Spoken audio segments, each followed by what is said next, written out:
this is the day that the Lord has made. Amen. Hallelujah. We believe that the miracles, ano po? Hallelujah.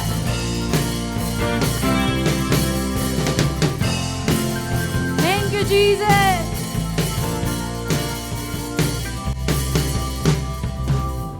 Hallelujah. Palakpakan natin ang Panginoon, Diyos. Thank you, Jesus. Come on, let's praise the Lord.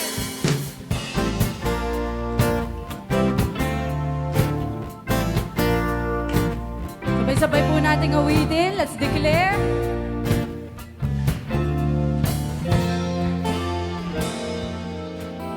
There's a light that shines with hope and raises the sky. With your mercy each day we're alive. Let your glory pour out, Jesus. There's a joy that overwhelms our soul, 'cause we know our God is in control, overflow. Let your favor pour out, Jesus. So say, this is the day that the Lord has made. We will rejoice and be glad in it. This is the day that the Lord has made. Rejoice and rejoice and be glad in it.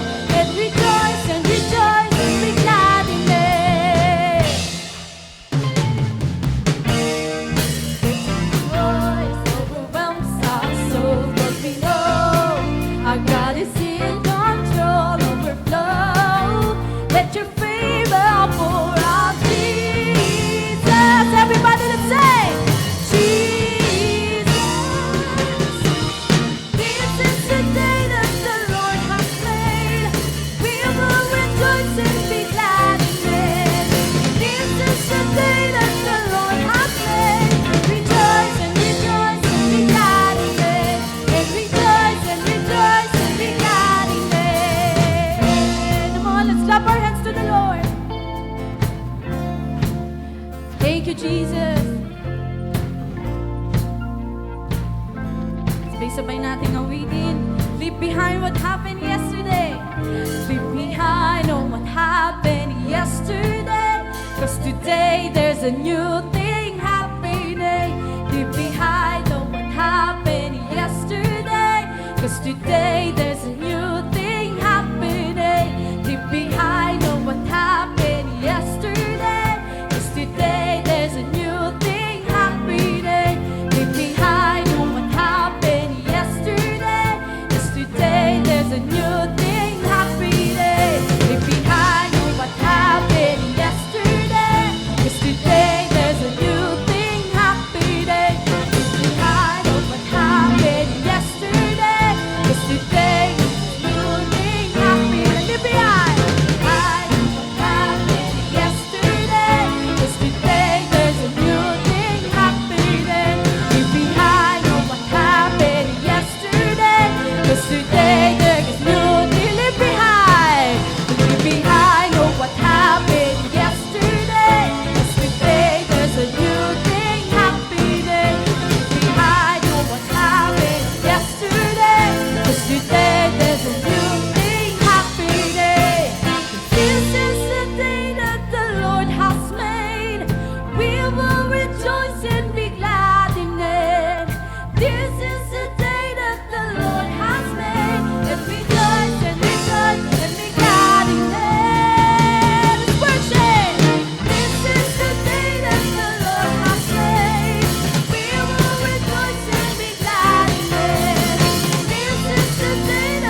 You rose again on high. You opened the way for the world to live again. Hallelujah. For all you've done. You live, you died, rose again on high. You opened the way for the world to live again. Hallelujah. For all you've done, oh, we praise you. Hallelujah. For all you've done. Hallelujah. For all you've done. Hallelujah. Malakas at mataas na papuri na dapat ibigay sa ating nag-iisang Diyos. Hallelujah! Sige po, ibigay pa natin. Palakpakan pa natin ang deserve mo, Lord, lahat ng papuri. Parangal at pasasalamat, Panginoon, ngayong umaga na ito, Panginoon. Hallelujah, Lord. Kami po ay muling naririto, Panginoon. Hindi dahil gusto naming umawit, Panginoon. Gusto naming sumayaw, Panginoon. Kundi nandito kami, Lord, dahil gusto ko naming sambahin, Panginoon. Hallelujah, Lord. Sige po, mga kapatid. Take po natin tong moment na ito para isipin kung gaano kabuti ang Lord sa buhay na meron tayo. Thank you, Jesus. Thank you, Holy Spirit. Lord, salamat, Panginoon, sa buhay, sa hininga, Panginoon, na ipinagkaloob niyo po sa amin, Panginoon. Naririto kami, Panginoon. Gagamitin namin ito kung ano yung mga meron kami, Lord, sa pagpupuri sa inyo. Maaari po ba nating itaas ang ating mga kamay? Hallelujah. Thank you, Jesus.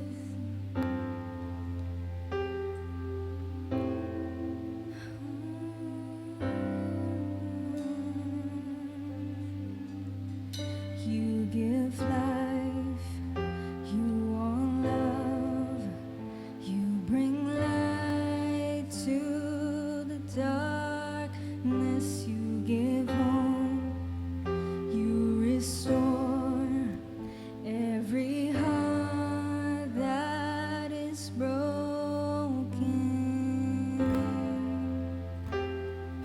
Great are you, Lord. You give life, you are love, you bring light to the darkness, you give, you restore, Lord, you restore every heart that is broken.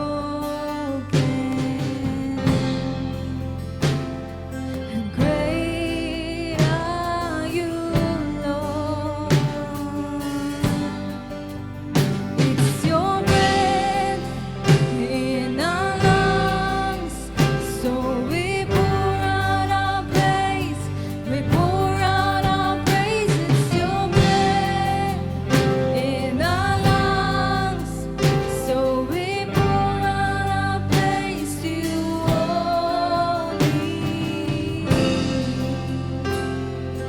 Great are you, Lord. Minsan pa po natin awitin, you give life, Lord.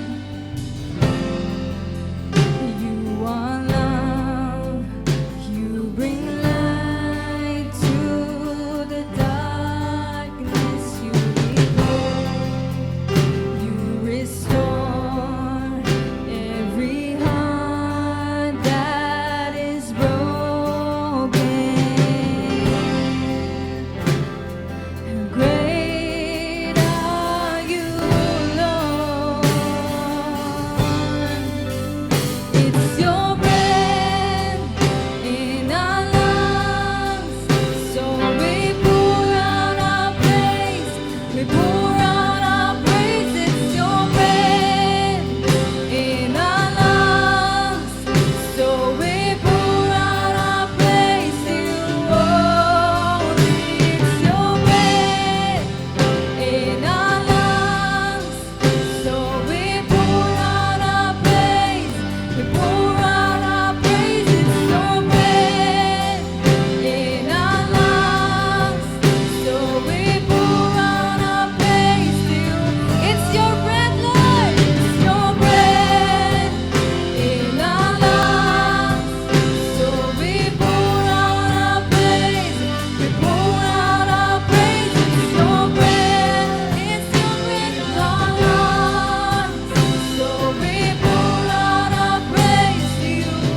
amin, Panginoon.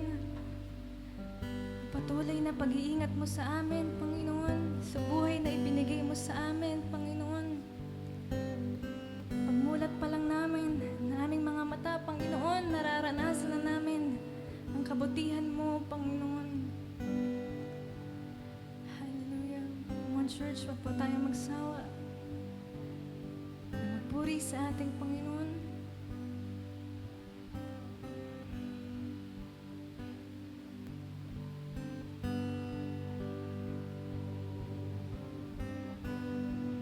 Ating pangulitin.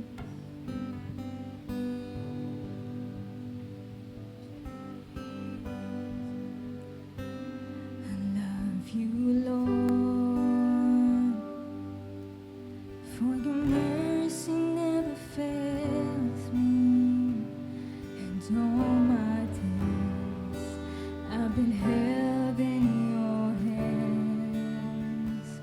From the moment that I wake up until I lay my head, oh, I will sing of the goodness of God. And all my life you have been faithful, and all my life you have been so, so good.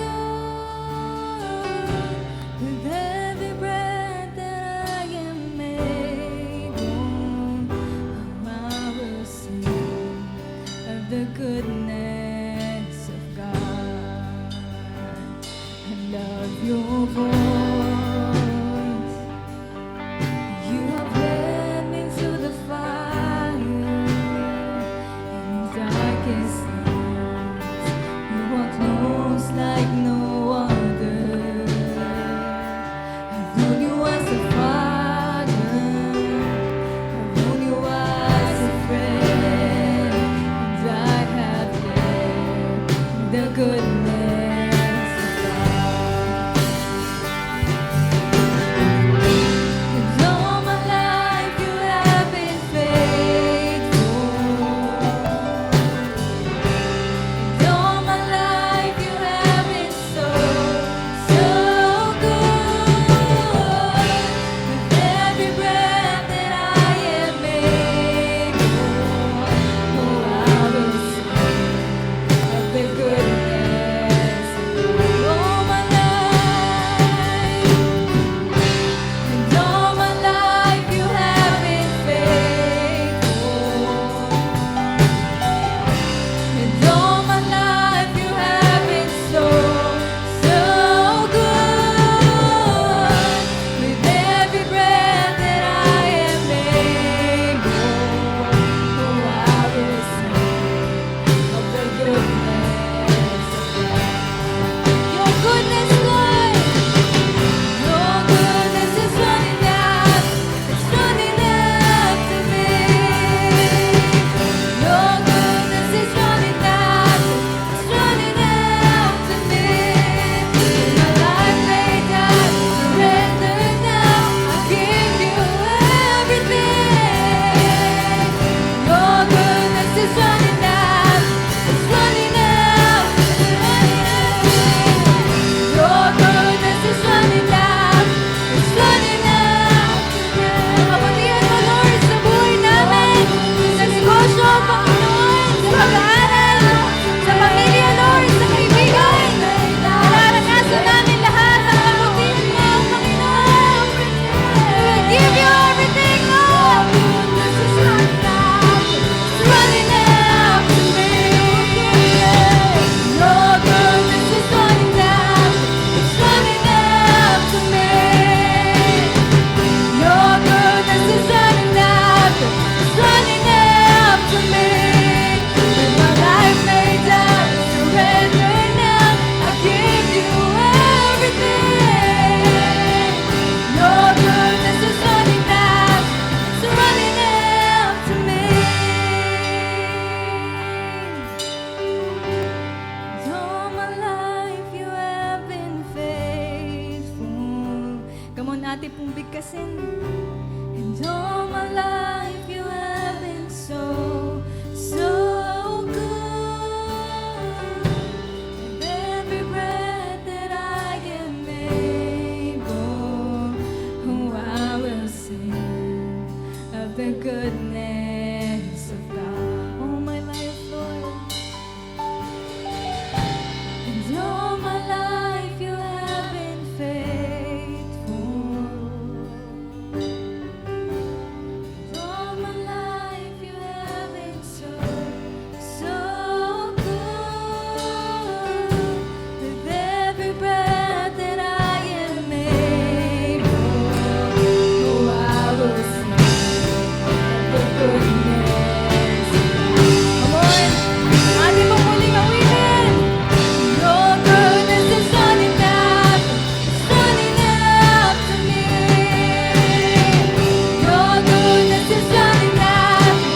Praise the Lord. Sige po, malakas na palakpak.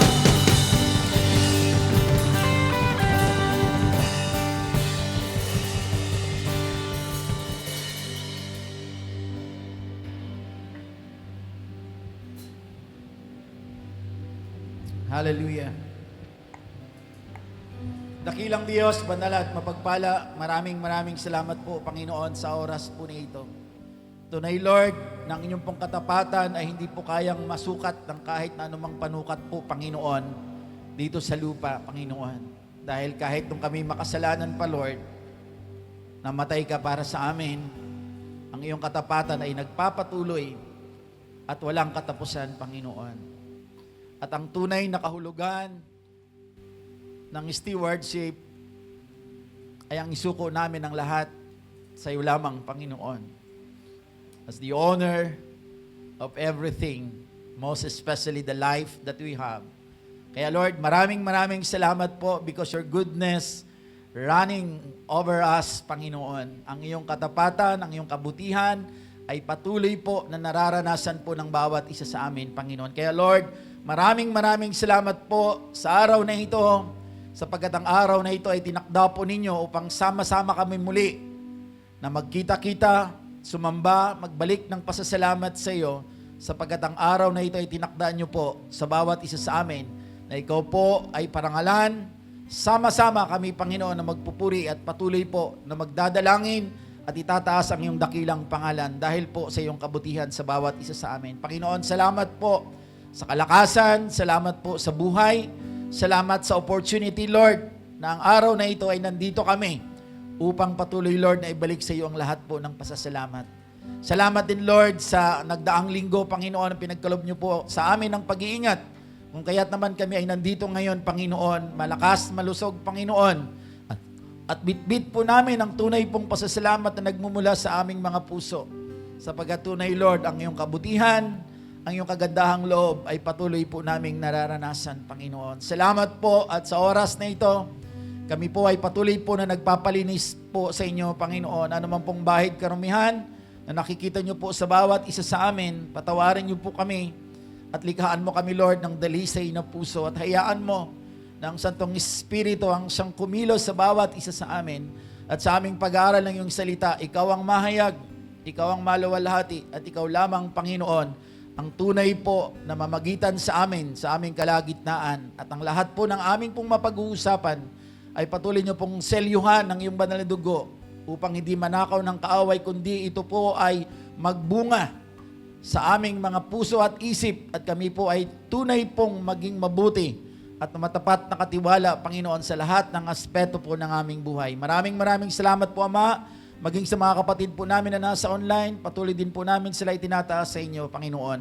At patuloy kami nagpupurit, nagpapasalamat. Ikaw po ang mahayag, ikaw po ang manguna, at paligiran mo kami, Panginoon, ng iyong mga warrior angels at walang gawa ng kaaway ang mananaig sa aming kalagitnaan. Ikaw lamang, Panginoon, ang maitataas. Ikaw lamang ang patuloy na mapaparangalan sapagkat ikaw ang nag-iisang Diyos na makapangyarihan sa lahat na may gawa ng langit at lupa. Salamat, Ama, sa iyo namin lahat ito ibinabalik at sa iyo namin ibabalik po ang pinakamataas na antas ng papuri, parangal at pasasalamat sa pangalan ni Jesus. Amen and amen. Praise the Lord.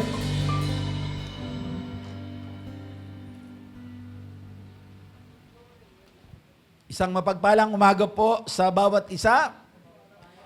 Batiin po natin ang katabi natin na mapagpalang umaga. Ayan. So, good morning po sa lahat. Welcome po sa gawain po ng Panginoon. May first timer po ba tayo? Meron ba? Ayan. So, purihin po ang Panginoon. Welcome po, Danay, sa gawain ng Panginoon.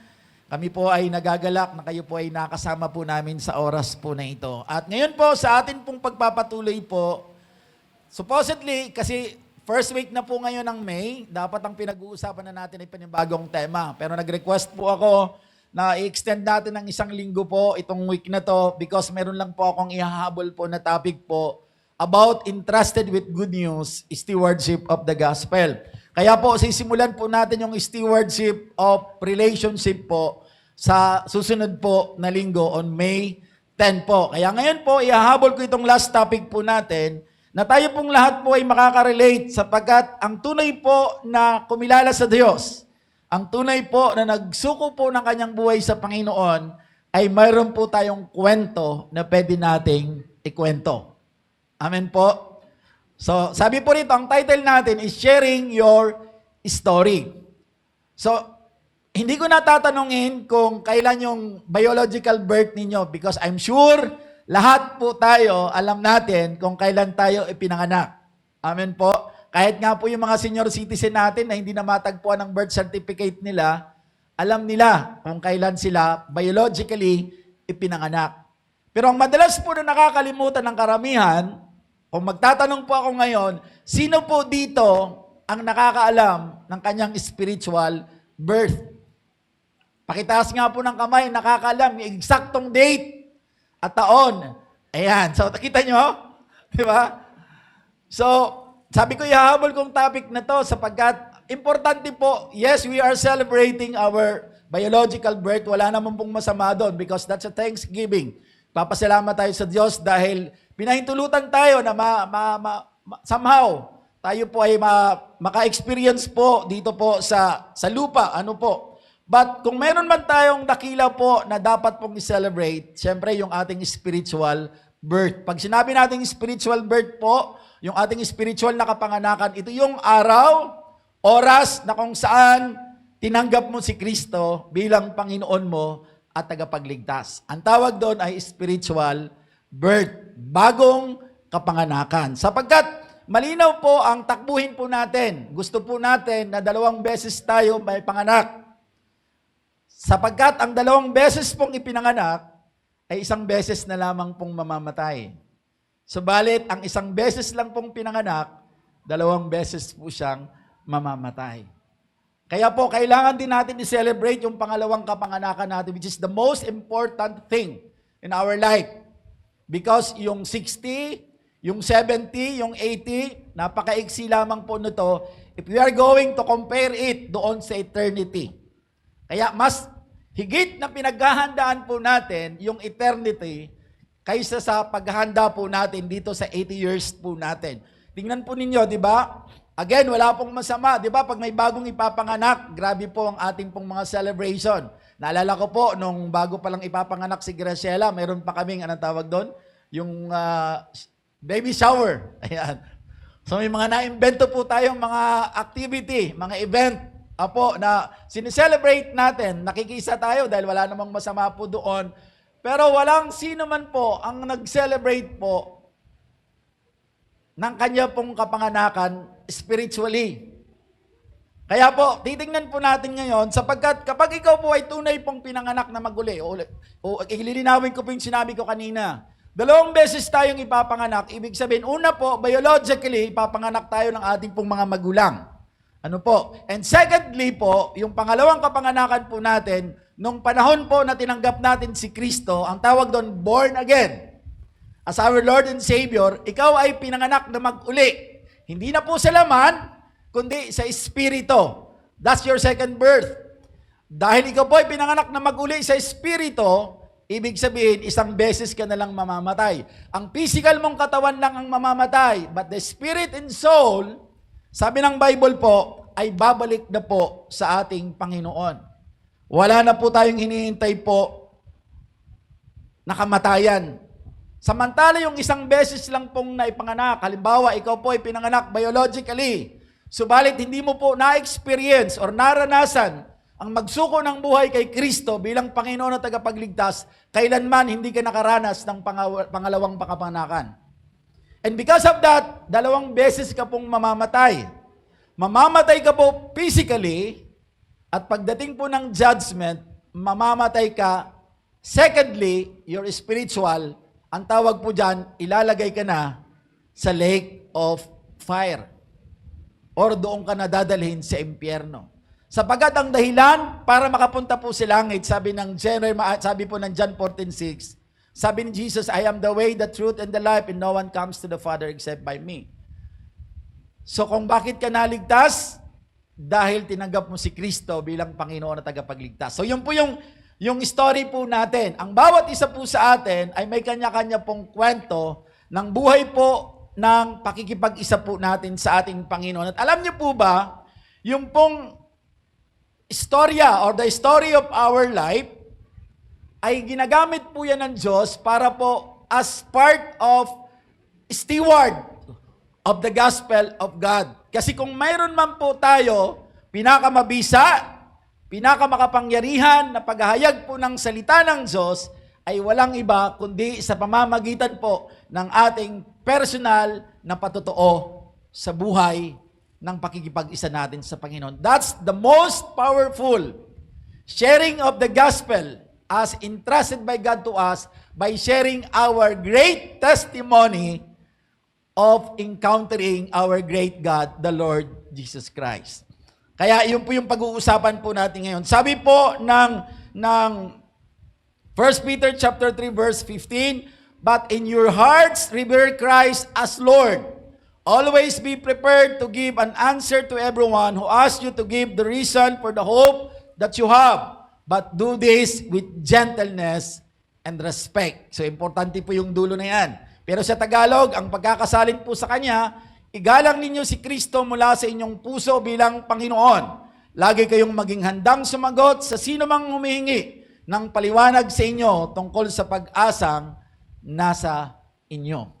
Parang naalala ko yung 2 Timothy chapter 4 verse 2. Sabi ni Paul kay Timothy, "In season or out of season, always ready to explain, paraphrasing, or to share yung pananampalataya na mayroon ka." So parang tayo din po, kung mayroon tayong kwento ng pakikipagtagpo natin kay Kristo, nang sinuko natin ang buhay natin sa Panginoon, magbantay po tayo sapagkat that story as a powerful story po para po maipahayag natin ang kaligtasan ng Panginoon. That truly, our testimony is the evidence. Ebidensya po siya that truly Jesus changes lives. Kaya napaka-powerful po ng ating mga istorya. Halimbawa po, ang istorya po ng isang tao po na addict po siya. Nung siya po ay wala pa po sa Panginoon. Na siya po ay sugarol. Na siya po ay lasenggo. Siya po ay hindi mapakinabangan sa kanilang pamilya. Pero nang makatagpo siya ni Kristo at nagsuko siya ng buhay sa Panginoon, naiba po ang kanyang pagkatao.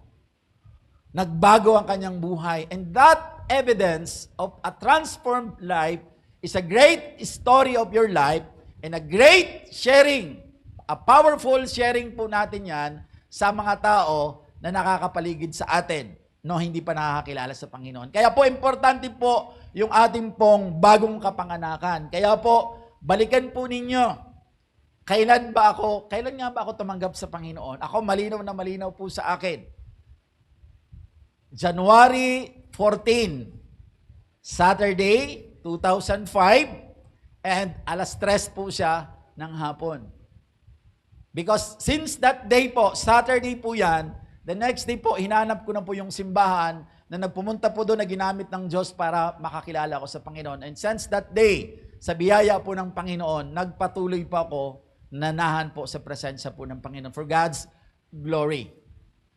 So, dapat alam nyo rin po kung anong kwento ng buhay po ninyo pakikipag-isa sa Panginoon. Kaya kailangan balikan po natin yan. Alalahanin po natin, kailan nga ba ako tumanggap sa Panginoon? Importante po yan. Kasi kung binabantayan po natin ang edad po natin biologically, dapat binabantayan din po natin ang edad po natin spiritually.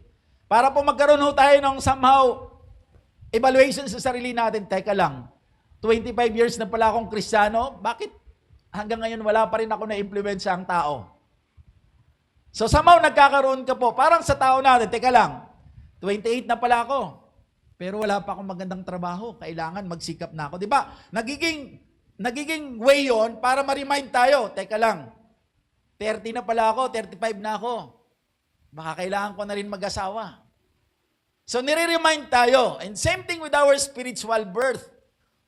Nire-remind din tayo, teka lang, 20 years na pala ako, 25 years na pala ako, ba't parang ako pa rin? Wala pa rin akong kasama. Wala pa rin akong mga tao na tinutulungang ma-develop para po magkaroon ng malinaw at matibay na relasyon sa Diyos. So that's our reminder po. Kaya po napakahalaga po nung sharing of your story. So titingnan po natin sapagkat napaka-importante po nito. Now, hindi mo kailangan maging preacher. Katulad po ng mga pastors, ng mga cell group leaders po natin, hindi mo kailangan maging preacher, but you have your own story about your encounter with God. And using that story is actually, in sharing that, is actually stewardship of the gospel. So kaya po, makikita po natin, dito po pumapasok yung mga sinasabi natin, na mga napag-aralan natin sa nagdaang linggo po, na hindi mo kailangan maging dalubhasa. Hindi mo kailangan maging theologian. Hindi mo kailangan maging walking Bible para maging bahagi ka ng workforce ng ating Panginoon by extending His territory. Because the fact na nakakilala ka sa Panginoon, you have encountered your God, you have encountered the Lord Jesus Christ, you have your own story. And that story is enough just to share to other people the gospel of salvation. Amen po. Ang problema lang, kung wala kang istorya na maikikwento, kasi ang totoo, ikaw din nagtatanong sa sarili mo, ligtas nga ba talaga ako? Nagsuko ba talaga ako ng buhay ko sa Panginoon? So ikaw po yung makakasagot kasi hindi tayo pwedeng i-judge ng tao eh. Kahit po, dumadalo tayo sa gawain po ng Panginoon, importante po na nandito tayo sa gawain po ng Panginoon every Sunday. Pero hindi lahat po ng tao na sa loob ng simbahan, sasabihin ko po sa inyo, pag dumating po ang Panginoon, kung hindi ka totoo na nakakilala sa Panginoon, may iiwan ka pa rin.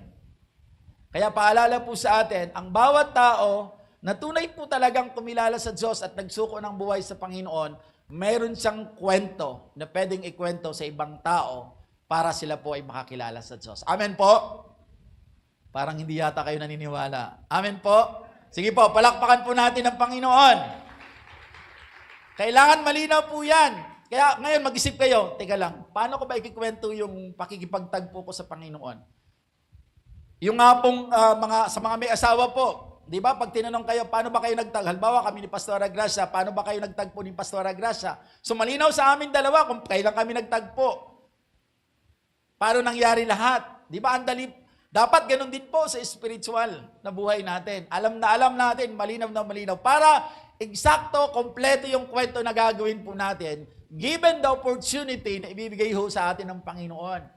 So kahit po, wala ka pang mga verses in the Bible na marami, dahil kabisado mo yung kabutihan ng Diyos na ginawa sa iyo, yung kwento ng buhay mo, napakadali po, maging bahagi po ng gawain po ng Panginoon. And eventually, through the process of discipleship making, nadidevelop lalo tayo para mas lalo natin na-impart ang salita ng Diyos, not only by our testimonies, but also with the Word of God na atin pong natututunan. Amen po? Para mas lalo siyang ma-reinforce. Because ma-reinforce po ang ating mga patotoo, of course, yung mga bagay na nabago sa atin, and back up by the truth of the Word of God. Kaya nagpapalago po tayo. Kaya po, himayin po natin itong binasa po natin dito sa 1 Peter chapter 3 verse 15. Yes? So para po, makita po natin. Number 1 po, isa-isahin ko po. Yan, sabi rito, stewardship begins with Christ as Lord. Di ba? Malinaw naman po sa atin. So, begins with Christ as Lord. Sabi doon, but in your hearts, revere Christ as Lord. Lagi po natin tatandaan, bago tayo makapag-share ng ating pong sariling istorya, Jesus must be first Lord in our hearts. Naiintindihan po ba natin? Bago ka makapagkwento na magkakaroon ng impact sa ibang tao ang kwento ng buhay mo, dapat si Kristo muna ang naging Diyos ng puso mo. Kasi mahirap magkwento ng gawa-gawa lang. Masarap ikwento kung totoo mo talagang naranasan. Masarap magturo kapag totoo mong naranasan. Kaya di ba may kasabihan, experience is the best teacher. Kaya po, sa mga pag-aaral, mayroon tayong tinatawag na OJT, on-the-job training, para po mas lalo natin ma-reinforce yung mga natutunan po natin sapagkat nakikita natin sa actual. At may mga transformation pa na nagagawa po doon. So, stewardship begin with Christ as Lord. Ang ibig sabihin po na yung puso natin ay nakasubmit po sa ating Panginoon, Lord of our hearts, ang ibig sabihin, we honor Him. Iginagalang po natin siya. Sinusunod po natin siya. We follow Him, we live for Him, and we surrender to Him. Ganon ang ibig sabihin po, that Jesus Christ is the Lord of our hearts. Kaya po, di ba po, ang malinaw po na sinasabi po natin, pag tinatanggap natin si Kristo, pinapaliwanag natin that Jesus Christ is not only your Savior, but He is your Lord. Minsan kasi, pag nagkakamali po tayo ng pag-interpret at hindi napaliwanag sa atin, gusto natin si Kristo maging Savior lang. Kaya po, pag may problema po tayo, tawag tayo sa Kanya, Lord, save me. Pero pag maluwag naman ang buhay mo, wala na yung Jesus. Kasi hindi mo kailangan ng Savior. Pero ibang kwento pag Lord ang tawag mo sa Kanya. Pag sinabi Lord, Panginoon sa Tagalog. Ang ibig sabihin ng Panginoon, Siya ang may-ari ng lahat ng mayroon ka. Kaya nga, Panginoon ang tawag mo sa Kanya. Kaya di ba, alipin ka niya. At sabi po, ang pwede lang isagot ng isang alipin sa kanyang Panginoon ay yes. Walang no. Walang bargaining. Pag sinabi niya, ganito nung gawin mo dahil alipin ka, yes, Lord. Kaya alam niyo po, mayroon pong, di ba, mayroon kwento dito na minsan umattend kami ng conference pero hindi nga lang magandang pagkagamit. Ang ginamit na word ay dapat ang salita talaga exactly sa Bible is mangmang. Kaya dapat daw sa isang Kristiyano talaga mas maganda pag pinag-uusapan natin yung pagsunod, di ba yung mangmang? Kahit anong sabihin mo, sunod lang ng sunod yon. Pag si Kristo ang kausap mo, para kang mangmang, sunod ka lang ng sunod. Why? Kasi nga, pag ang Kristo ang nag-utos, alam mong hindi ka mapapahamak. So ganun po kalalim po. Pag sinabi po natin si Kristo ay Panginoon po natin, ng ating buhay, He is the Lord of our hearts, yung apat na ito ay nagaganap po sa atin. Nire-respeto natin siya, ino-honor natin, sinusunod natin siya, nabubuhay tayo para sa Kanya, katulad ng sinabi ni Apostle Paul. And lastly po, we surrender our life unto Him. And that's actually the meaning of stewardship. Surrendering everything to our God. So, sapagkat ang mga tao po, they can listen to our story kapag nakita po nila sa buhay natin that Jesus is truly alive in our life. Amen? Kaya po sabi ng 2 Corinthians 5:17, alam niyo po, ito yung pinaka-paborito kong verse, ito yung una kong nakabisado bago yung John 3:16. Ito yung una kong nakabisado, yung 2 Corinthians 5:17, if a man is in Christ, he is now a new creation. The old has gone and the new has come. Ang sino mang tao na kipag-isa kay Kristo ay bago nang nilalang. Ang lumang pagkatao ay wala na, napalitan na ng bago. Ito yung una kong nakabisado sa kwento ng buhay kong paglilingkod sa Panginoon. Why? Because, sabi ko nga po sa inyo, nung una ko makakilala sa Panginoon, pagpasok ko sa simbahan, ang tingin ko sa mga tao ay parang mga anghel or para akong nasa langit. Akala ko perfect lahat. Kasi ganun naman tayo pag mababaw pa.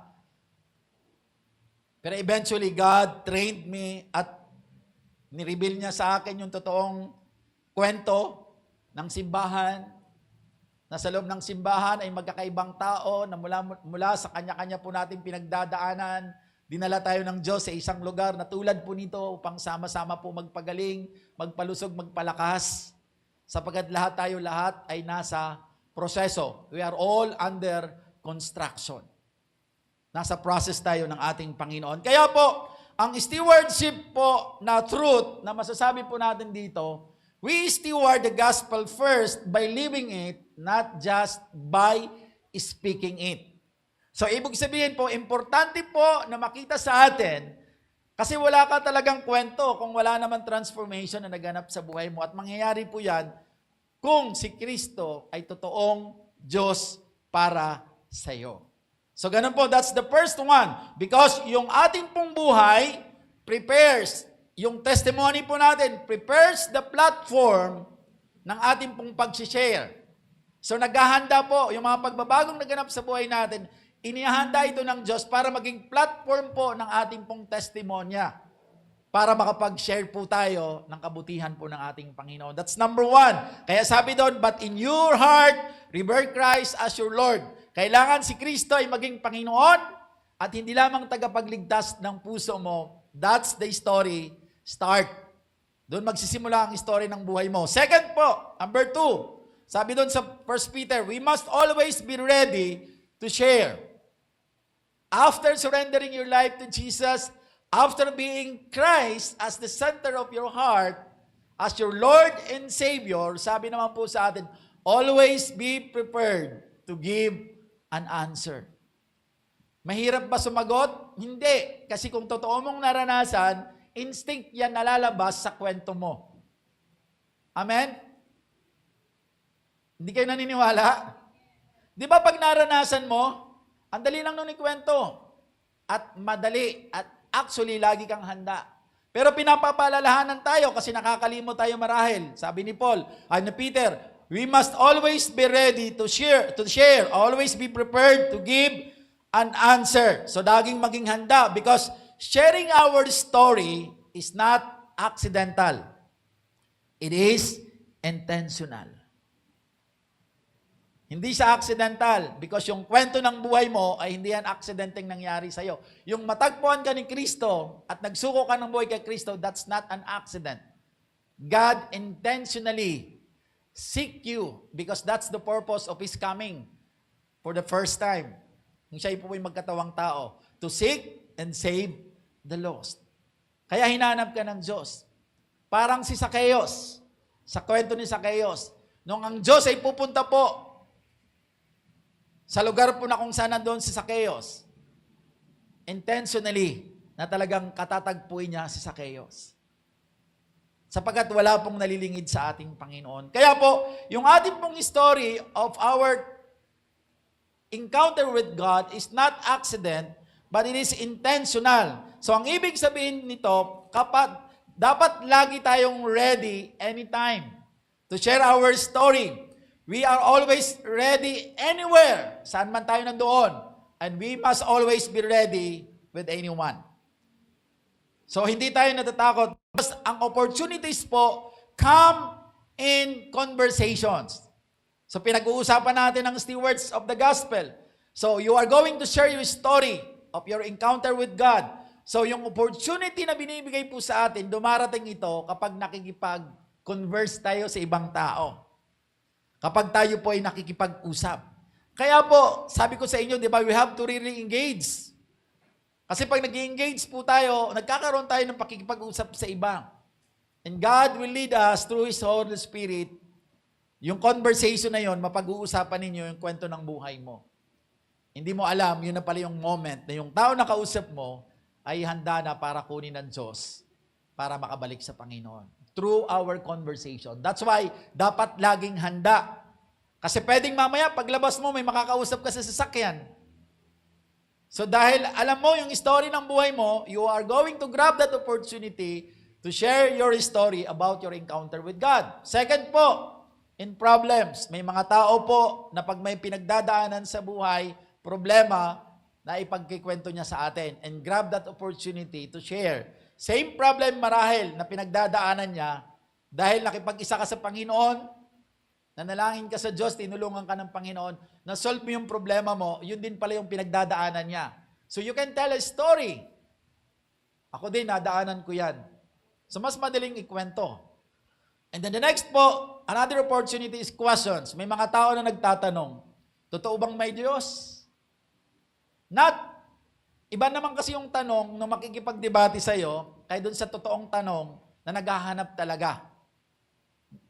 So may magtatanong sa'yo, at kapag seryoso yung tanong niya, so ready. Hindi about the verses, just tell the story kung wala ka pang alam na verses in the Bible. Kaya wala tayong mga excuses. And the last one, ito yung madalas in our difficult moments. Kapag mahirap na mahirap ang pinagdadaanan po natin sa buhay, sigurado po yung tao ay ready yan makinig sa atin kasi naghahanap po yan ng pag-asa. Kaya po kahit simpleng kwento lang ng buhay mo, nag-a-uplift yun ng spirit sa kanya. Minsan nga, may mga problematic ang bigat ng pinagdadaanan nila. Halimbawa, sa mga ating pong mga sharing po, sa ating pong mga paghayo. So, nagkikwento sila, nagsishare po sila, ganito po yung nangyayari sa amin, umiyak sila. Tapos the moment na ikwento namin yung aming testimony, tapos ang alam nyo sa dulong, sasabihin nun, nahiya naman kami. Humahagulhol pa kami, umiiyak pa kami. Ang liit lang pala ng problema namin kumpara sa problemang pinagdaanan ninyo. So nakita nyo, na-uplift sila. Akala kasi nila, sinukluban sila ng langit at lupa. Kasi nga wala silang Kristo eh. Wala silang pag-asa talaga, wala silang Diyos.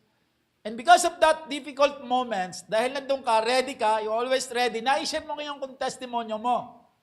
So na-uplift siya. And that's the time, kasi ganyan talaga pag may Panginoon ka sa buhay mo. So, we have to be always ready because opportunities come dito sa mga bagay po na ito. Kaya po kapag ang tao po ay nagtanong sa atin, bakit kahit may pinagdadaanan ka, parang payapang-payapa ka pa rin? Parang naalala ko yung patotoo po namin, patotoo ni Pastor Agracia, when the time na nagdumaan kami sa matindi pong pagsubok sa buhay, financially, sa school po na ito, ang lagi lang niya sinasabi, pag nag-uusap kami, basta ako, di ko alam ang sagot kung paano matutugunan ang problema na pinagdadaanan namin kasi napakalaking pera niya. Pero in my heart, I am peaceful. I am at peace. So payapa. So paano ka magiging payapa? Matindi nga yung pagdadaanan mo. Ilang araw na lang, yung pinaghirapan ng mga magulang mo ay kukunin na sa inyo ng ibang tao. Paano ka magiging payapa? That's unexplainable. But because mayroon kang Diyos, nagtitiwala ka sa Kanya, siya ang nagbibigay sa iyo ng kapayapaan. Di ba sabi ng Philippians 4:6 and 7? So yung peace of God which transcends all understanding will guard your heart. Sa 7 po yan, through Christ our Lord Jesus. So yun po yung ibig sabihin. Sabi niya, now, nagkakaroon ng kapayapaan, tapos may tanong ng iba, bakit parang ibang-iba ka? Why are you different? So nagkakaroon po siya ng pagkamangha na sa likod po ng mga pinagdadaanan mo, iba ang approach mo sa problema mo. Bakit ka naniniwala sa Diyos? So yung mga tanong na pwede mong masagot, just doon po sa story ng pakikipag-usap mo sa ating, or yung pakikipagniig mo sa Panginoon. Nung ma-encounter mo ang ating Panginoon. Because yung mga moment na to, it is the moment that you are going to share your story. Kaya po ang paalala ko po sa inyo kanina, dapat alam nyo kung kailan kayo tumanggap sa Panginoon. Para kompleto ang kwento ninyo. Balikan po ninyo yung mga bagay na ginawa ng Diyos sa iyo at mga pinahintulot niyang madaanan mo na sa biyaya ng Diyos nagtagumpay ka. Kasi yun ay mga story. Sabi ko nga, ito yung madalas na payo ko sa mga pamangkin ko. Pag sila po ay dumaraan po sa pagsubok sa buhay, minsan lumalayo sa Panginoon, minsan bumabalik.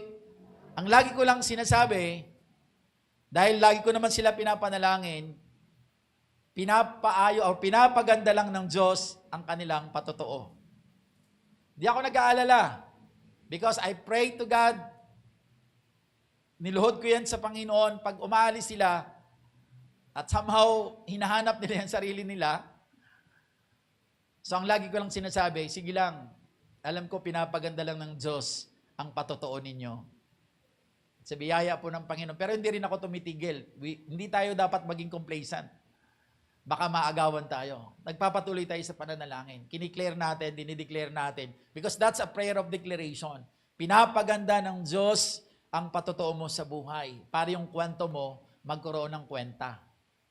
Tama? So, ganun po yun.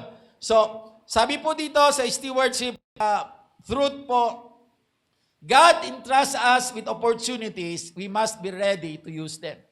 So bawat pagkakataon na binibigay po sa atin ng Panginoon, dapat maging handa po tayo. So always be ready to share your story. So yun sinabi po sa atin ng 1 Peter 3:15. Next po, your story explains your hope. Give the reason for the hope that you have. So, ang ikikwento mo ay patungkol sa pag-asa na natagpuan mo. So, ang ibig sabihin po, yung testimony po, yan. Your testimony answers who you were before Christ. Sino ka ba bago mo nakilala si Kristo? Ay, ako po, dati po akong lasenggo. Ako po, dati po akong chismosa. Ako po, mas gusto kong pagkwentuhan ang buhay ng may buhay. Kagigising ko lang sa umaga, magdadala ako ng kape, pumunta ako sa kapitbahay ko, pag-uusapan namin ang buhay ng kapitbahay namin. Masayang-masaya kami doon. Nagtatawanan pa kami na pinag-uusapan namin ang buhay ng iba. So that's my story. Nung hindi ko pa natatagpuan ng Panginoon. Nung ako'y wala pa sa Panginoon, drug addict ako. Dahil wala na akong matake, binibenta ko. Pati yung pag-aari ng mga magulang ko, ninanakaw ko. And to the point, nang-hold up na ako. That's my life. Parang ganun mga kwento natin. That's my story before Christ. Kasi lahat tayo may kwento. And second po, ang next na sagot, kailan mo natagpuan si Kristo? Di ba ang ganda ng pacing niya? Kasi may story kang binubuo eh. Paano mo? So, kasi pag kinuwento mo, ganito ako dati. So, ang tanong nila, paano ka naging ganyan? Ito yon. Kasi natagpuan ko si Kristo. So, magkikwento ka ngayon. That's the testimony answers. And then the last one, what changed after Christ? That's why favorite ko yung 2 Corinthians 5:17. Because I am aware na ang isang tao po na tunay pong nakipag-isa sa ating Panginoon, there is truly a transformation. Not overnight, pero ako'y nananampalataya, nagbabago ang kanyang buhay. Kaya po babalik tayo, tanong natin ang sarili natin, ilang taong ka na sa Panginoon? Tanong, yung ginagawa mo ba noon na wala ka pa sa Panginoon, ginagawa mo pa rin ngayon na pangit? Halimbawa, naninigarilyo ka, naglalasing ka, tsismosa ka pa rin. Hanggang ngayon. Pero sabi mo, tinanggap ko na si Kristo bilang Panginoon at tagapagligtas. Teka lang. Gawain ba yan ng mga taong nasa Panginoon? Of course, hindi. So, dapat may pagbabago.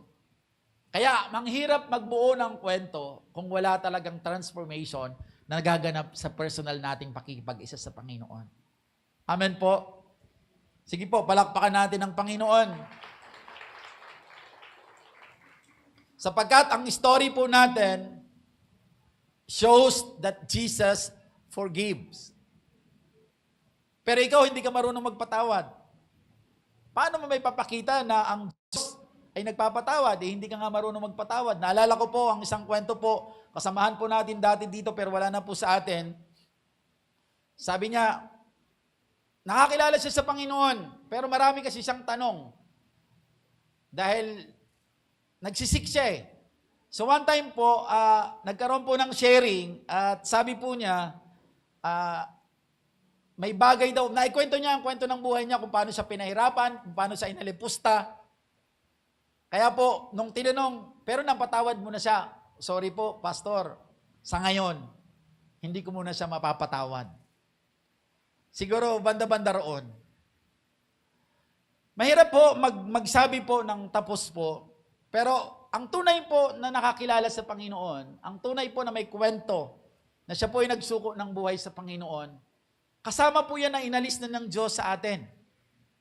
Kaya importante po yung pagpapatuloy. Kaya importante po yung nag-undergo po ng mga training. Kasi yung pong pagdala po sa inyo sa simbahan, at kayo po ay, totoo naman na tinanggap niyo ang Panginoon nung kayo po ay ipinanalangin. At tinanggap niyo personally talaga ang Diyos. Pero hindi kayo nagpatuloy, walang transformation magaganap sa atin. That's only emotion. Kaya po importante. Kaya po ang utos sa atin, go and make disciple eh. Hindi po go and make converts eh. Why? Kasi magkakaroon ng tunay na transformation sa isang tao kapag siya po ay nagpatuloy. Hindi natatapos po ang ating pong pakikipag-isa sa Panginoon the moment na pumunta tayo sa altar para po magsuko ng buhay sa Panginoon. That's only the beginning. So we have to engage ourselves sa mga gawain po ng Panginoon kasi doon natututunan natin unti-unti kung paano tayo makakapamuhay bilang isang tunay na nakipag-isa kay Kristo. Kung walang magtuturo sa atin dahil hindi tayo nag-engage, wala pong mangyayari. Kaya importante po yun. Kaya nga sabi natin, hindi pwedeng ibuyo yung tao. Kaya tingnan nyo ang sabi ng Bible. May nagtatanim, pero may ibang nagdidilig. Marahil halimbawa sa atin, kung hindi naluloobin ng Diyos na makabalik tayo ng impanta, pero somehow, in the history of our church, pinadala tayo doon ng Panginoon. Assuming but I'm always expectant na makakabalik kami doon. Assuming. Pero yung mga naitanim namin doon, together with our pastors, Yung mga salita ng Diyos, kami nananampalataya, kung kami yung nagtanim, baka may ibang magdidilig doon. Pero nagpapatubo noon, lahat ay ang ating Panginoon. Amen?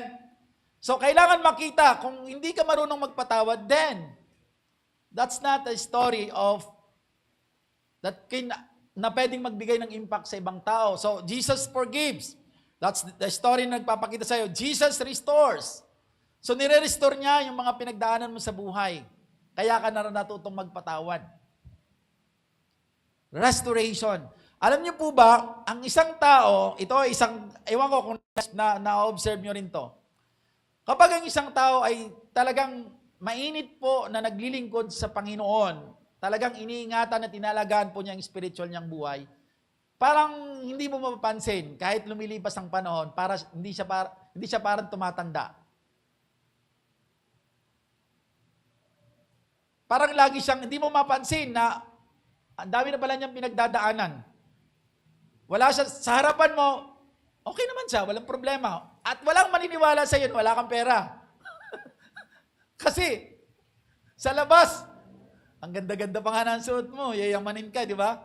Pero at the back of that presence na yon, totoo nun sa bahay, umiiyak ka sa Lord gabi-gabi kasi marami kang pinagdadaanan. Pero salamat sa glory ng Panginoon. Dahil declaration yon na hindi ka talaga para doon na wala kang pera. Kasi ang tao nga, ayaw maniwala na wala kang pera eh. Kaya sabi mo, Lord, thank you. Talagang hindi ako para dito. Season lang to na kailangan kong daanan. Pero ang totoo talaga, pagkakakilanlan sa akin, pinagpala ako. Amen po. Because that's the glory of God na binigay niya sa'yo. Nung totoo kang nakipag-isa sa Kanya. May naalala nga ako, nung ako po ay nasa Sampaloc, sa ministry po doon. Nung una kong pasok po sa ministry, mayroon pong mga worship team. Hindi ko alam na mayroon siyang kapansanan sa mata. Pero but because actively naglilingkod siya sa Panginoon, hindi ko siya napansin.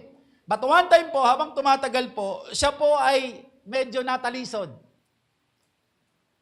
Kasi siya pala ay, kumbaga, nasama uli sa mundong ginagalawan natin. Parang nahikayat ulit. So in short, nanigarilyo ulit, nag-inom ulit, so nawala sa ministry. So for several months, hindi ko siya nakikita. Alam nyo, nung makita ko siya, nagulat ako sa mukha niya. Napansin ko mayroon palang tama ang mata niya. Pero during the time, na naglilingkod siya sa Panginoon, hindi ko yung mapansin. Kasi ang aura niya, maliwalas. Pero nung mawala siya sa Panginoon, parang ang dilim ng mukha niya, nakita ko yung kapansanan niya. Kaya sabi ko, napakabuti talaga ng Diyos sa mga tao na nagtatapat sa Kanya. Kasi even yung glory niya ay ipinaparanas niya sa atin. Kaya po, kahit may pinagdadaanan, hindi mapansin. Kahit may edad na, parang ayos pa rin. Ganun po ang ginagawa sa atin ng Panginoon because Jesus restores. And then the next one po, Jesus transforms. Nagbabago ang buhay natin kung totoo tayo nasa Panginoon. Humahaba ang pasensya. Hindi na tayo nabubuhay sa sarili lamang natin, kundi nabubuhay na tayo para maging bahagi sa gawain po ng Panginoon. Gusto natin magkaroon na rin ng impact sa ibang tao. Gusto na rin natin maging bahagi sa gawain pa ng Panginoon because nag-transform tayo. And then next po, Jesus gives hope. Yung dati wala kang pag-asa, nagkaroon ka na ng pag-asa. Alam mo, lagi kong payo sa mga trabador ko po sa construction, sabi ko, wala na kayong pagkakataon mag-aral. Kasi marahil, napabayaan ninyo or walang kakayanan ng mga magulang nyo mag-aral. Pero ngayon, nandito na kayo, nagtatrabaho kayo, ang hirap ng trabaho nyo sa sikat ng araw, tapos ang sahod nyo ganito. Mangarap kayo. Hindi na para sa inyo kasi may pag-asa. Ipangarap ninyo, mga anak ninyo, ay mairaos ninyo.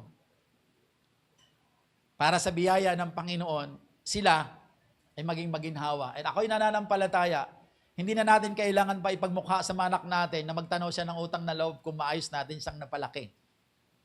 Kasapagkat ang bata po, nasabi po ng Proverbs, di ba? 22:6, kapag naturuan natin ang bata ng tama, pag malaki na po yan at matanda na tayo, at masagana na ang buhay niya, hindi tayo magmamalimos sa kanya. Sapagkat alam niya, nakarangalan niyang mapaglingkuran ng magulang niya. Hindi na tayo magsusumbat na kung hindi dahil sa akin, wala kang utang na loob. Hindi na natin maririnig yun. Why? Because ako po'y naniniwala na kapag ang isang bata po'y napalaki ng tama ayon sa salita ng Diyos, kahit hindi mo sabihin, out of respect at paggalang sa mga magulang, tutulungan nila yon. Kaya po pag may ganun tayong sitwasyon, check ourselves at manalangin tayo. Instead na manumbat tayo, wag na tayo sumumbat. Mag-sorry na lang tayo sa Lord and let God touch the heart of our children.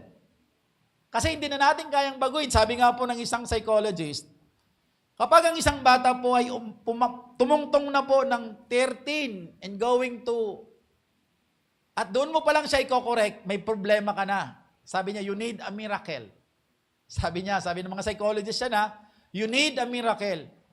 Kasi ang pagtuturo sa bata, dapat ng bata pa siya, pero pag tumungtong ng 13 at doon mo lang siya tuturuan, may problema ka na. Sabi niya, kailangan mo ng himala. Lalo sa panahon ngayon. Kaya importante ang salita ng Panginoon. Nagkakaroon po tayo ng pag-asa because of our relationship po sa ating Panginoon. Simply, but ito po ay a real story.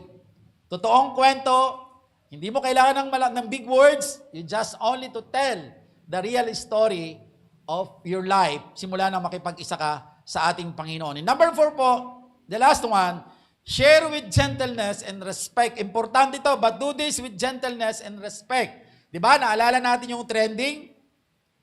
At marami pong mga lumalabas na, totoo naman yung sinasabi niya. Pero sana sinabi niya with respect, with gentleness. Kasi yun naman talaga ang sinasabi ng salita ng Diyos.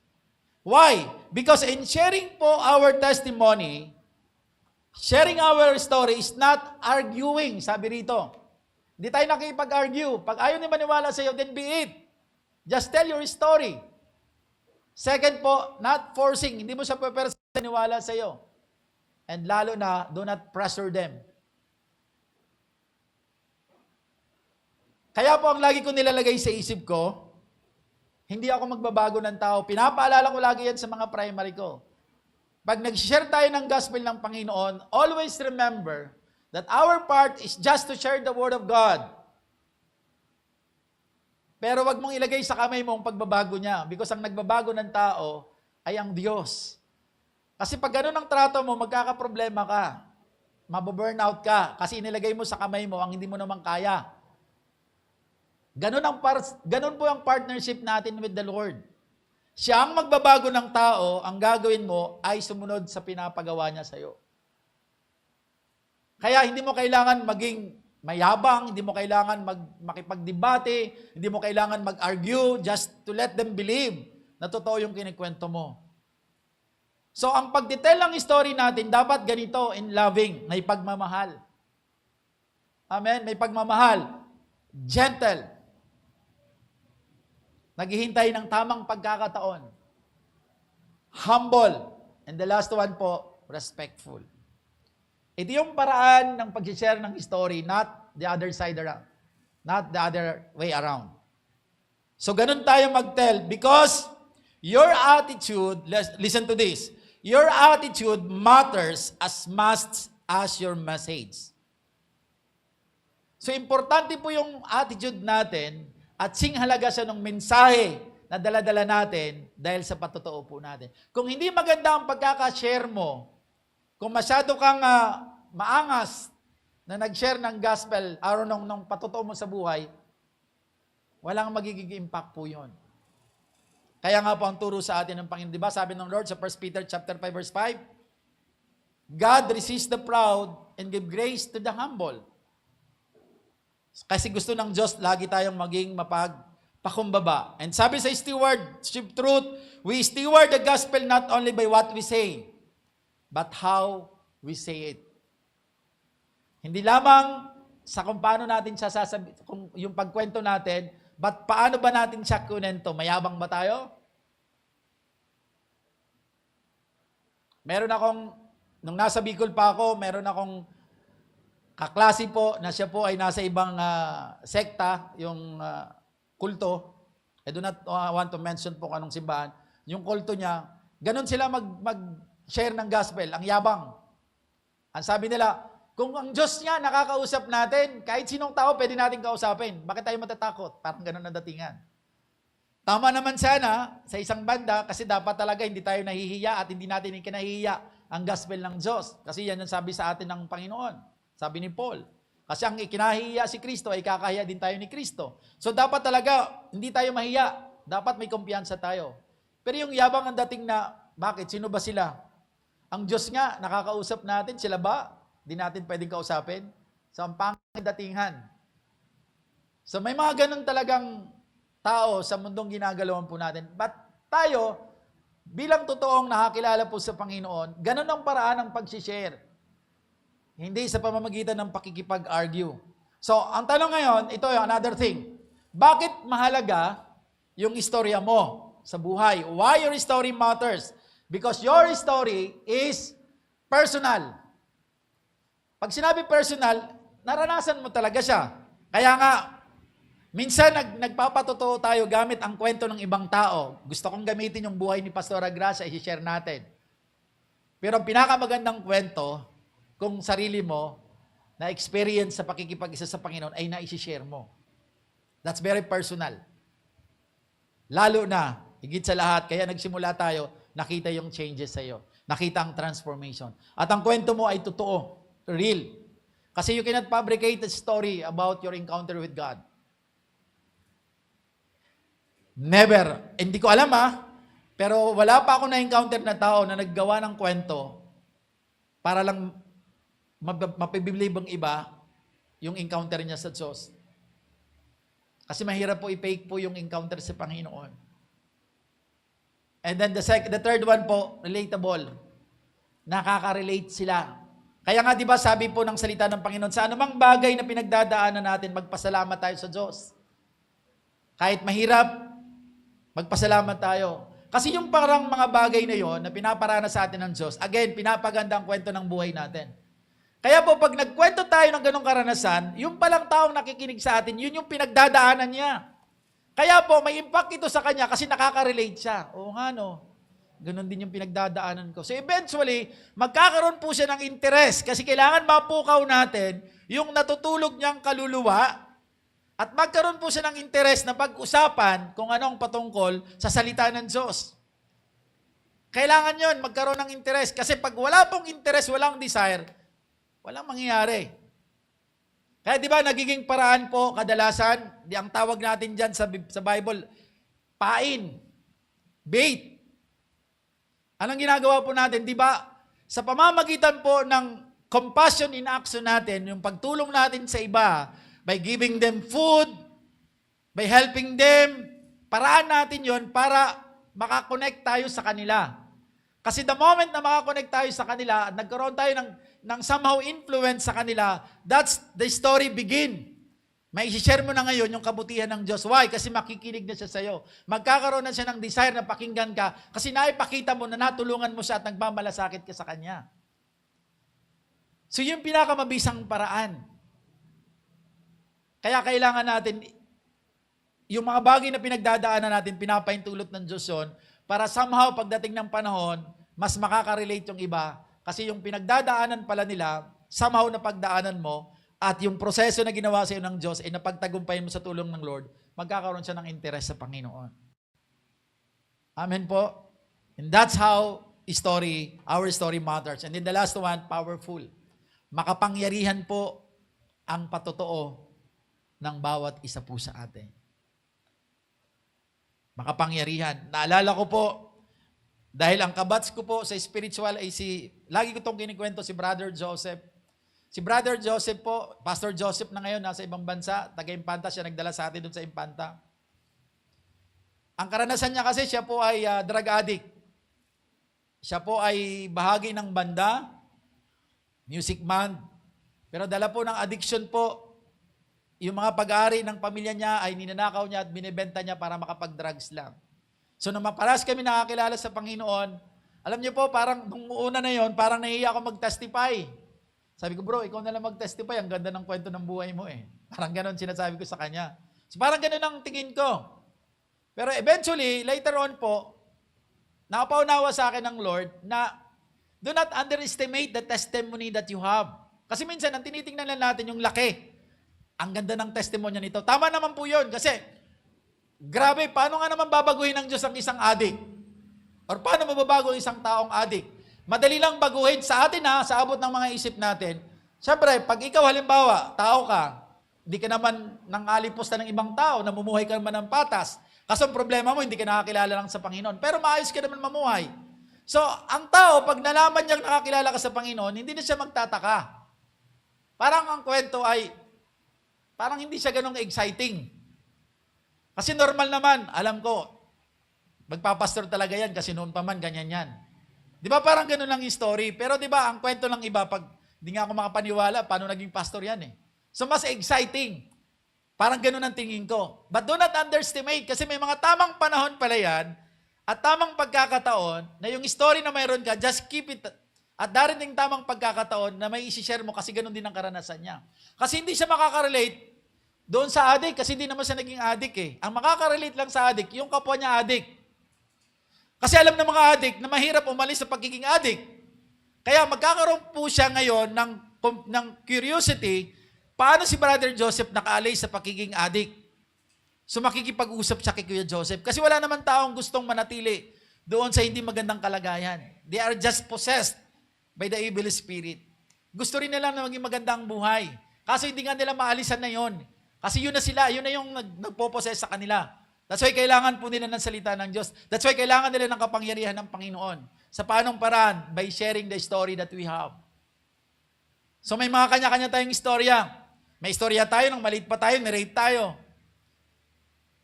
So hindi yan pinaintulot ng Diyos sa'yo kasi hindi ka niya mahal. No!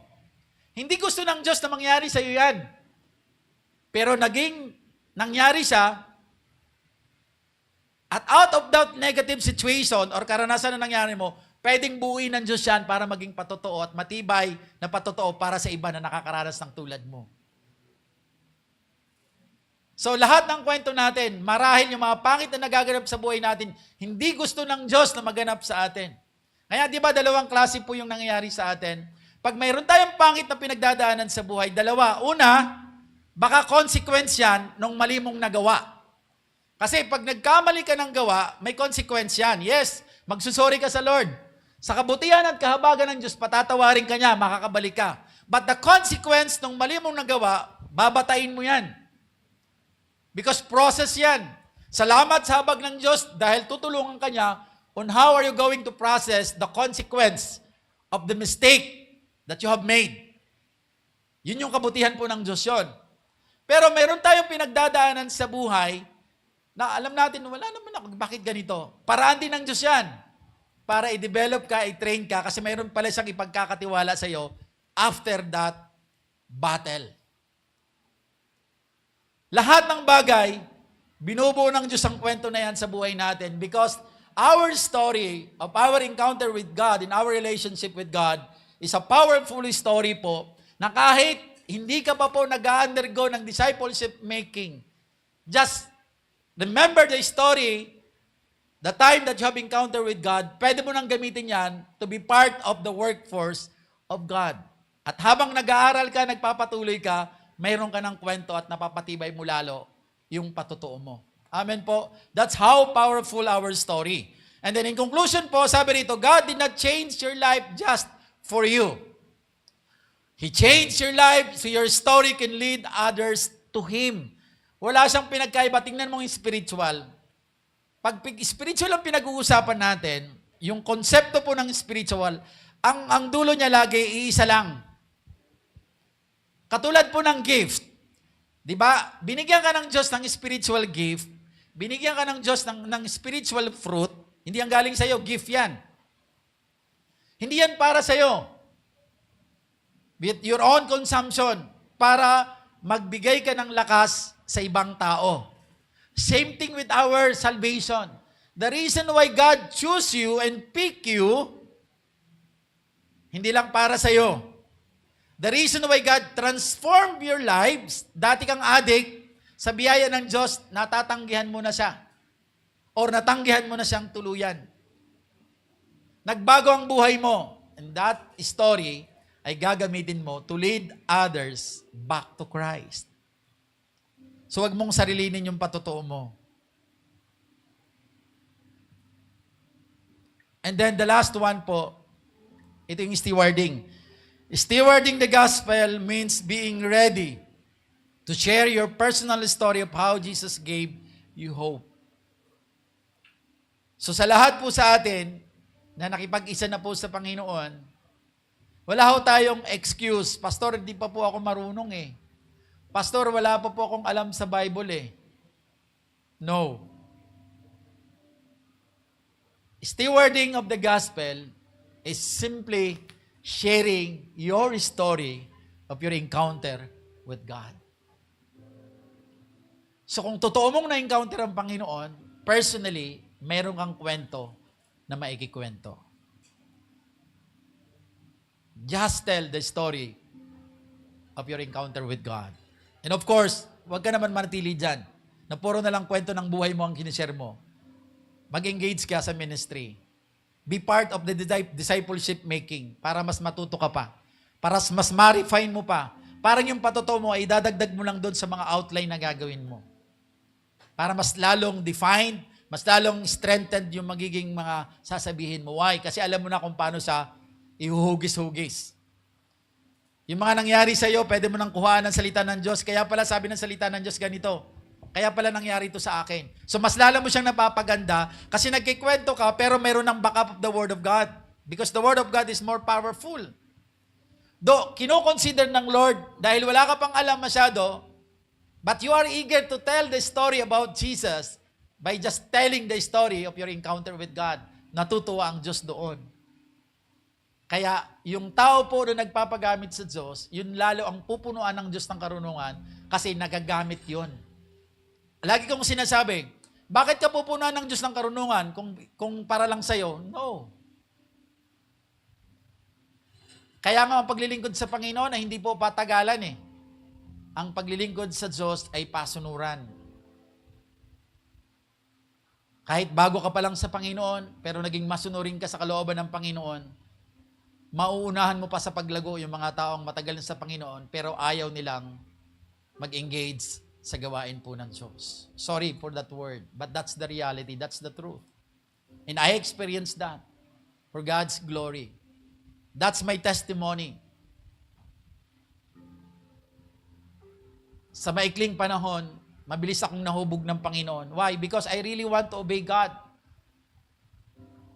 I really want to be part of the ministry of God. So, ang bilis ng transition. At lagi ko nga ang patotoo, kaming mag-asawa, sa lahat ng pinagdaanan namin sa buhay, marami kaming give up, pero never namin give up for God's glory in Jesus' name. Silyuhan ng Diyos. Di namin give up kailanman ang gawain ng Panginoon. Because alam namin kung gaano kahalaga ang salita ng Diyos. Naintindihan namin that at the end of the day, what matter most is our relationship with God, not the things that we have treasured here on earth. Kung mayroon ka niyan, then be it. Salamat sa Diyos. Use that for God's glory. Pero wag madidistract yung focus mo. Because ang pagkatawag sa iyo ay special. Kaya ka tinawag at pinili hindi para sa sarili mo, kundi para magdala ng tao pabalik kay Kristo. That our highest calling. Lahat po tayo, hindi po si pastor lang. Lahat po tayo. Sige po, tumayo po tayong lahat.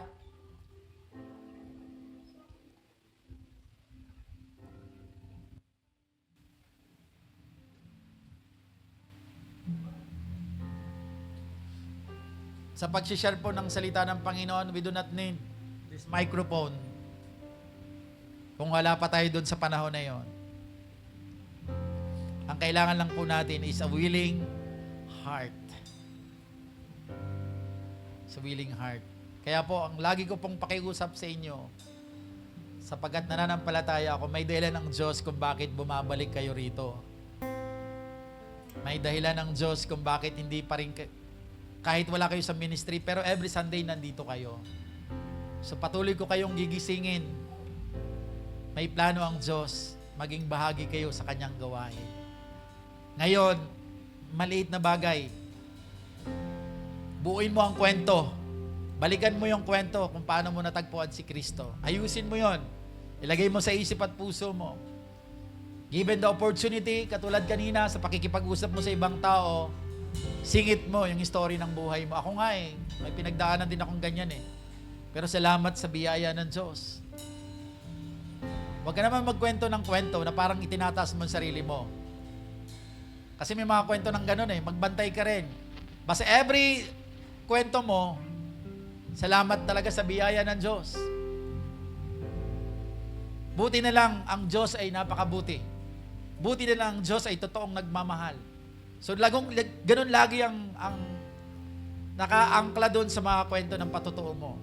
Kasi may nagkikwento, sarili lang talaga niya tinataas niya So hindi yun, that's not what God wants us to tell our story. Kasi hindi naman ikaw ang nagligtas. Iniligtas ka ng Diyos dahil sa kanyang awa at habag. So buuin natin yun. May mga tao na marahil lalapit sa atin, may problema sila. Grab that opportunity. Bro, sis, okay lang yan. O wag pala gamitin yung okay lang yan. Kasi hindi niya maintindihan yun. Masakit nga ang pinagdadaanan niya, sasabihin mo okay lang.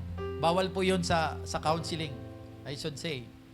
Sabihin mo lang, may mga tao kasi na naghingi ng tulong sa atin, kailangan lang niya ng makikinig. O just listen.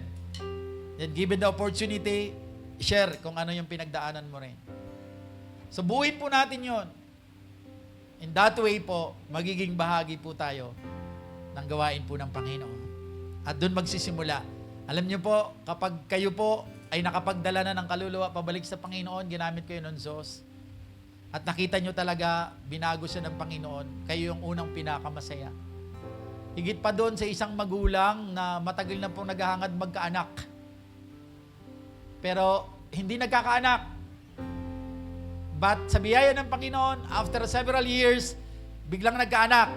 Yung galak, yung saya ng mga magulang na yon na mararanasan nila, higit pa ang galak ng isang tao na ginamit ng Diyos sa isang tao na wala ng pag-asa, pero dahil sumunod ka, just by telling your story, nakakilala yung tao na yun, nakita mo nagbago, every time na nakikita mo siya,